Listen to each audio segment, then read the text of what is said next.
سلمان صاحب، جب نواز شریف صاحب نے یہ بات کی، آپ نے کہا جو انہوں نے کہا وہ ان کے دل کی آواز ہے، کیا وہ اپنے دل کی آواز سے پیچھے ہٹ گئے ہیں؟ اب بیانیہ اب کچھ اور تشکیل دیا جائے گا؟ دیکھیں، آپ پاکستان کی سیاسی تاریخ پہ نظر دوڑائیں۔ پاکستان کے اندر اگر سیاسی جماعتیں مضبوط ہوتی تو ہم یہ باتیں ڈسکس کر رہے ہوتے، اور وہ سیاسی جماعتیں مضبوط ہوتی تو پر سیاسی لیڈرشپ آگے آتی، لوگوں کی تائید اور حمایت سے آگے کی طرف آتی۔ اور بات یہ کہ جس نرسری کی بات ہو رہی ہے، کون اس نرسری کے ذریعے پاکستان میں نہیں آیا؟ کوئی کسی ایک کا نام لے دیں، چونکہ بات یہ کہ نواز شریف کا نام جو ہے وہ کچھ لوگوں کو ہضم نہیں ہو پاتا، اور نواز شریف یہ جو پاکستان کے اندر نون لیگ کی سیاست ہے یہ نواز شریف کے ساتھ منسلک ہے۔ اور بات یہ کہ جب شہباز شریف یہ کہتے نظر آتے ہیں کہ یہ جو پروجیکٹس تھے یا جو لوگوں کے ایشوز پہ بات کرتا تھا یہ سارے کریڈٹ نواز شریف کے ہیں، تو پولیٹیکل پارٹیز پہ اتنا پریشر تو ہوتا تھا۔ یہ جو 5 سال کے اندر جو کیفیت رہی ہے، ماضی کے اندر اس طرح کی کیفیت کبھی نہیں رہی، اور پولیٹیکل فورسز اور جو منتخب لیڈرشپ تھی وہ کم از کم اپنے آپ کو جواب دہ سمجھتی تھی۔ وہ بجلی کے بل آتے تھے تو 30% ریڈیوس بھی کر دیتی تھی، وہ لوگوں کو آٹا، دال، چینی یہ معاملات بھی دیکھتی تھی کہ یہ کیا ہے، کہیں عوام کی پہنچ سے باہر نہیں۔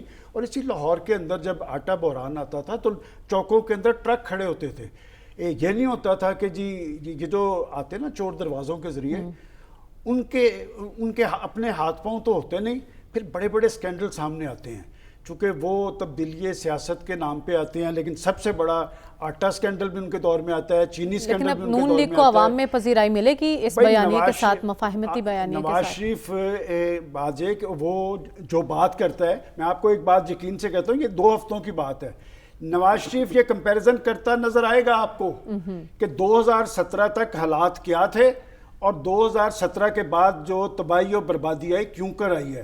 ہاں، یہ بات وہ اب نہیں کریں گے کہ جی فلاں فلاں فلاں کو ان کے خلاف مقدمات، اس لیے کہ 9 مئی کے واقعات نے صرف تحریک انصاف کو کمزور نہیں کیا، پاکستان کی دیگر پولیٹیکل پارٹیز کو بھی کمزور کر دیا۔ سارے دفاعی محاذ پہ جا کے کھڑے ہوئے ہیں۔ میں آج بھی کہتا ہوں کہ جو حکومت ڈیلیور کرتی نظر آئے گی لوگ اس کے ساتھ کھڑے ہوں گے۔ آپ مجھے بتائیں کہ لیکن ڈیلیور کس نے کیا ان 5 سالوں میں؟ جب 16 ماہ کی حکومت ملی تب بھی ڈیلیور نہیں کر سکے۔ میں آپ کو دوبارہ بتاؤں، میں کتنی دفعہ بتا چکا ہوں کہ اگر 5 سال کے اندر پاکستان کی تمام سیاسی جماعتیں اقتدار میں رہی ہیں، کسی ایک نے یہ کہا ہو کہ جی میں یہ جو مراز ہے یہ میں اپنی تنخواہ چھوڑنے کے لیے تیار ہوں، لیکن پاکستان کے لوگ تو مسائل کی آگ میں جلتے رہے ہیں۔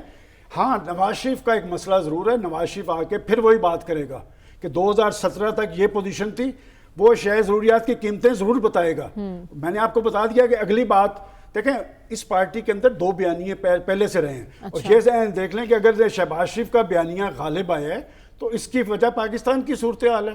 وہ تو اس سے پہلے بھی میں 10 سال سے سن رہا ہوں کہ وہ یہ کہتا ہے کہ پاکستان کی ریاستی اداروں کے ساتھ مل کے چلنا چاہیے، اور پاکستان کی اسٹیبلشمنٹ پاکستان کی سب سے بڑی سیاسی حقیقت ہے۔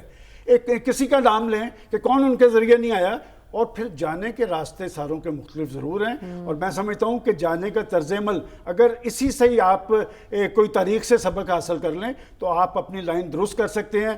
جب تک پاکستان کے لوگوں کی تائید اور حمایت پاکستان کی پولیٹیکل پارٹیز کو حاصل نہیں ہوگی، نہ حکومتیں ڈیلیور کر پائیں گی اور نہ پاکستان کے حالات بہتر ہوں گے۔ سوال یہ ہے کہ عوام نے فیصلہ کب کرنا ہے، اسی پر ابھی ابہام ہے۔ انتخابات کے حوالے سے مولانا کا بیان آپ کی نظروں سے گزرا ہوگا، شاہد خاقان عباسی بھی کہہ رہے ہیں کہ جنوری موزوں مہینہ نہیں ہے، کیونکہ شمالی علاقہ جات میں سردی ہوتی ہے تو لوگ جب باہر ہی نہیں نکلیں گے ووٹ کیسے ڈلیں گے؟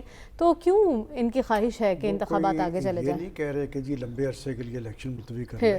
وہ الیکشن اگر آپ کو یاد ہو، میں نے آپ کو یہاں پر ایک ڈیٹ بھی دی تھی، میں نے فروری کی بات کی تھی، اور میرے ذہن میں اس وقت تھا کہ جنوری کے اندر 30-35 نشستیں ایسے علاقوں میں ہیں جہاں پر برف باری ہوتی ہے۔ تو بات یہ کہ اگر جنوری میں نہیں ہوں گے تو فروری میں ہو جائیں گے۔ لیکن بات جو کی گئی ہے یہ درست ہے کہ عوام کے ایشوز کون سی پارٹی اٹھائے گی۔ اور ایک چیز میں نے دیکھی ہے کہ 1-2 روز کے اندر جب یہ مزاحمتی سے مفاہمتی پالیسی کا سفر شروع ہوا ہے تو نون لیگ نے شاید اتنی خوشی نہ منائی ہو جتنا میں نے صدمے کی کیفیت میں ان کے مخالفین کو دیکھا ہے۔ اس لیے کہ وہ تو یہ امید لگا کے بیٹھے ہوئے تھے کہ نواز شریف آ رہا ہے اور نواز شریف وہی لائن لے کے آ رہا ہے جو ان کے لیڈر نے لی تھی، لیکن انہیں یہ نہیں پتا تھا کہ نواز شریف جب لائن لیتا ہے نا، سیاسی لیڈرشپ جو ہوتی ہے وہ پریشر بڑھاتی ہے حکومتوں پہ، اور جیسے ابھی یہاں پر کہا گیا وہ پریشر بڑھانے کا مقصد یہ نہیں ہوتا کہ وہ کوئی تلوار لے کے سڑکوں پہ نکلنا ہے اور اداروں پہ چڑھ دوڑنا ہے. یہ ماضی میں نہیں ہوتا رہا. ہر پولیٹیکل لیڈر ایک اپنا بیانیہ لیتا ہے، وہ لوگوں کے بیچ میں جاتا ہے، جا کے ان کو اپنا میسج دیتا ہے. نواز شریف نے بلا شبہ ایک سٹانس لیا تھا اور اس کے بعد اس نے بیٹھ کے بات کر لی. دیکھیں سیاسی لوگ کیا کرتے ہیں کہ سیاسی لوگ یہی کرتے ہیں کہ پریشر بڑھاتے ہیں، بالآخر بات ڈائیلاگ پہ ہوتی ہے. جس جمہوریت ہم نے پڑھی ہے یا سیاست کو ہم نے دیکھا ہے 40 سال میں، کہ یہ نہیں ہوتا کہ جی آپ اداروں پہ بھی چڑھ دوڑیں اور آپ اپنے آپ کو عقل کل سمجھ لیں کہ جی جو میں چاہوں گا پاکستان میں ہوگا. ایسے نہیں ہونا. اس ملک کے اندر ایک آئین ہے، اس ملک کے اندر ایک قانون ہے، اس ملک کے اندر ریاستی ادارے ہیں، اس ملک کے اندر پولیٹیکل پارٹیز ہیں، اور اس ملک کے اندر عوام ہیں. اب بات یہ کہ آنے والے انتخابات کے اندر ہمیں اس میں زور لگانے کی ضرورت نہیں ہے کہ قوم کس کے ساتھ ہے اور عوام کس کی طرف جائیں گے. وہ سب کچھ ہم نے دیکھا ہوا ہے. ابھی کل کی بات ہے، 2018 میں الیکشن ہوئے تھے، پورا زور لگا تھا نا. کون کون پیچھے نہیں تھا؟ سنیں ذرا بات کہ کون کون پیچھے نہیں تھا. تو آپ سادہ اکثریت بھی نہیں لے سکے تھے. یہ صوبہ جہاں پر ہم بیٹھے تھے، جہاں پر ہم نے دیکھا کہ کس طرح وابستگیاں تبدیل کروائی گئی تھی، تو جہاں سے بھی اکثریت نہیں لے بیٹھے تھے. تو آئندہ الیکشن ہونا ہے معاشی ایجنڈے پہ. اور بات ہے کہ کیا پاکستان کی پولیٹیکل فورسز کے پاس لوگوں کے مسائل کا حل موجود ہے.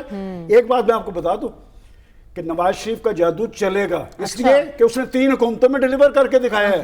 یہ پریشانی ہے. اور اوپر سے شہباز شریف کی مفاہمتی پالیسی آ گئی ہے. تو ہمارے چہرے ذرا پڑھ لیں کیا ہے، ہمارے چہروں پہ کیا لکھا ہوا ہے. ایک چیز کہنی ہے، ہمیں وہ اینک ساز دکان بتا ہم نے دیں جادو کے مزے لیے ہوئے ہیں. یہ اینک پہن کے یہاں پہ بیٹھ جائے نواز شریف کا جادو سر چڑھ کر بولنا ہے. سلمان صاحب بات ہو رہی ہے پیٹرول کی قیمت میں کمی کی کہ لیکن عوام کے سر پر اس وقت بجلی کے بل سوار ہیں، وہاں پہ کوئی کمی نہیں ہو رہی. کیوں نہیں عوام کو ریلیف مل رہا؟ دیکھیں نواز شریف ایک حوالے سے تو بدقسمت آدمی ہے کہ اس کے جادو سے جنہوں نے بھی فیض حاصل کیا ہے وہ اسے ہی ٹارگٹ کرتے نظر آتے ہیں. دیکھیں ہمیں تو نہیں پتا، ہم تو اس کی سیاست. کوئی دلیل ہے آپ کے پاس تو بیان مجھے پتا تھا کہ آپ اس میں بولیں گے. اس لیے کہ جادو جو ہم کہتے ہیں نا سر چڑھ کے، ہم نے تو دیکھا کہ سر چڑھ کے کیسے بولا. اور خود ہمیں بتایا گیا کہ نہ وہاں پر میرے مقابلے پہ ڈی سی او بھی تھا، ڈی پی او بھی تھا، ڈسٹرکٹ ناظم بھی تھا، اور بڑے بڑے تملدار کھڑے تھے. شام کو بجلی چمکی اور میں جیت گیا. تو وہ کون تھا؟ ٹکٹ تھی نواز شریف کی. تو بات یہ کہ اس وقت نواز شریف ڈلیور کر رہا تھا. اب بات یہ ایک اصل ایشوز ہے یہ جس کی آپ بات کر رہے ہیں کہ یہ جو پیٹرولیم، بجلی اور گیس کی قیمتوں میں لگنے والی آگ، 16 ماہ کی حکومت بھی بڑی ذمہ دار ہے. کیا اس بندے کو چھوڑ دیں جنہوں نے ہمیں اس اندھے کنویں میں پھینکا تھا؟ اس کا نام نہ لیں، اس کا نام لینا گناہ ہے. جس نے کہا تھا کہ آئی ایم ایف کی طرف رجوع کرنے سے خودکشی کو ترجیح دوں گا. اسحاق ڈار کی پالیسیز بھی غلط، مفتاح کی بھی غلط. وہ حفیظ شیخ اور شوکت ترین کہاں سے آئے تھے؟ بات یہ کہ یہ آئی ایم ایف، اور بات یہ کہ پاکستان کے لوگ پاکستان کی پولیٹیکل فورسز کو ووٹ دیتے ہیں کہ یہ آ کر ان کی ریلیف کا بندوبست کریں گے. یہ حکمران ہمیں دکھا دیتے ہیں آئی ایم ایف کہ جی آئی ایم ایف کہتا ہے. اور میں سمجھتا ہوں کہ آئی ایم ایف کی ایم ڈی نے بہت اچھی بات کی ہے. اس نے کلیئر کر دیا ایک ٹویٹ کر کے. اس نے کہا نہیں یہ بات، لیکن اس نے ان کا جھوٹ کا پول کھول کے رکھ دیا کہ ہمیں نے کب کہتے ہیں کہ غریبوں پہ آپ اپنے امیروں سے ٹیکس لیں. بات یہ کون لوگ ہیں جو ٹیکس نہیں دیتے؟ نگران حکومت نے فیصلہ کیا اب ریل اسٹیٹ اور زراعت ان سب پہ ٹیکسز عائد آپ دیکھ لیں. آپ بھی یہاں ہیں اور میں بھی یہاں ہوں، نہیں لگتے ٹیکس. آپ کو یاد ہے کہ یہاں پر اکثر ذکر ہوتا ہے کہ ہر بجٹ آنے میں بڑے بڑے بینگلاؤز پہ ٹیکس لگتا ہے، اور پھر ایک سنگل کالم میں ایک خبر لگتی ہے جس میں کہ وہ ٹیکس واپس لے لیا گیا ہے. بات یہ کہ یہ ٹیکس دے رہے ہیں صرف تنخواہ دار طبقہ. وہ پاکستان کو جو لوٹتے ہیں، پاکستان میں عیاشیاں کرتے ہیں، دنیا بھر کے سفر کرتے ہیں، بڑی بڑی گاڑیوں میں سفر کرتے ہیں، بڑے بڑے بنگلاز ہوتے ہیں، وہ نہیں ٹیکس دیتے. اور آپ کا ٹیکس سسٹم کیوں آج تک مؤثر نہیں بن سکا؟ اور اس میں ٹیکس لینے والے بھی ذمہ دار ہیں، اس لیے کہ وہ انسپیکٹر جا کے بتاتا ہے کہ آپ جناب ہمیں مستفیض کریں، ہمیں اتنے پیسے دیں، ہم آپ کو اتنے ٹیکس سے بچا لیں گے. یہی کام بجلی کی چوری میں ہوا کہ بجلی کی چوری میں دیکھیں نا کون جا کے یہ سارے بتاتا ہے گر کہ جناب لائن مین کو پیسے دے. وہ جو ہمیں 50,000 کا بل آتا ہے وہ ان کے 5 اے سی چل رہے ہوتے ہیں اور 5,000 کا بل آتا ہے. میں سمجھتا ہوں کہ آپ جب تک اپنی پالیسیز کا رخ درست نہیں کریں گے، یہ کوئی ایک پارٹی ذمہ دار رہی ہے. اس اندھے کنویں میں پاکستانی قوم کو کنہوں نے ڈالا ہے؟ پاکستان کی سیاسی لیڈرشپ نے. اور جن پارٹیز کے پاس اپنے معاشی ماہرین نہیں ہیں، جو آئی ایم ایف سے مستعار لیتے ہیں، جو دیکھتے ادھر ہیں، ان سے آپ یہ توقع کرتے ہیں کہ وہ عام آدمی کا پوچھیں گے جس کا چولہا بجھائے، جس کا دل جل رہا ہے؟ تو جب تک کہ پاکستان کی معاشی صورتحال تب بہتر ہوگی جب غریب اور امیر کے ساتھ ایک سلوک ہوگا. یہ اشرافیہ کا پاکستان ہے، یہ غریب عوام کا پاکستان نہیں ہے.